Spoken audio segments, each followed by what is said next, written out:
Why would God wrestle a man the night before the most terrifying confrontation of his life? Jacob is not at peace. Esau is coming. The brother he cheated, the brother he betrayed, the brother who once wanted him dead. And after years of distance, Jacob knows he cannot avoid this moment anymore, so he does what he has always done. He divides the camp. He sends gifts ahead. He moves his family across the river. He calculates. He manages. He is still trying to survive with the same instincts that have carried him his whole life. And then, in the dark, when you would expect God to comfort him, God fights him. Scripture says Jacob was left alone, and a man wrestled with him until daybreak. Not a whisper, not a dream, a fight. The night before Esau. Why? Unless the greater threat was never Esau. Unless the real danger was the pattern inside Jacob. Because Jacob had lived his whole life one way. Grab, deceive, escape.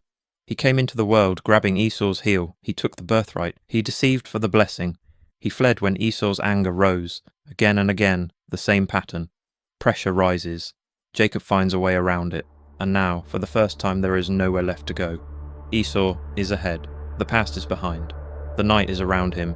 And Jacob is finally alone with what he has spent years outrunning. That is when God steps in, not to destroy him, to stop him. All night they wrestle. Jacob refuses to let go. The man refuses to leave him unchanged. Then comes the moment that unlocks the whole story, the touch of the hip. Scripture says the man touched Jacob's hip socket, and it was thrown out of joint. That is not random, that is precise, because the very strength Jacob had used to keep escaping, God touches it and breaks it.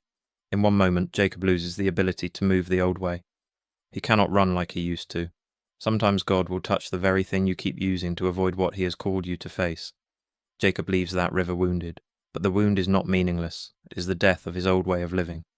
And in that weakness, something changes. I will not let you go unless you bless me. For the first time, Jacob is no longer trying to get around the struggle. He is staying in it. No shortcut, no manipulation, no exit. Just a broken man holding on until God changes him. Then comes the question, what is your name? Jacob, the man who survives by grasping and escaping. And God says, your name shall no longer be Jacob, but Israel. God did not wrestle Jacob because he hated him. He wrestled him because he would not let him remain Jacob. The fight was not punishment, it was transformation. The limp was not the end of Jacob's usefulness. It was the end of Jacob's old identity. He leaves slower, but changed. That is why this passage matters. Because there are people listening right now who are doing exactly what Jacob did. Maybe not with your feet, but with your life. You run from hard conversations. You run from obedience. You run from the thing God already put his finger on. And there comes a moment when God, in his mercy, will not let you keep escaping. He will pin down the pattern. He will touch the place you keep relying on. And he will do it because he refuses to let avoidance become your identity. So yes, wrestle, but stop running.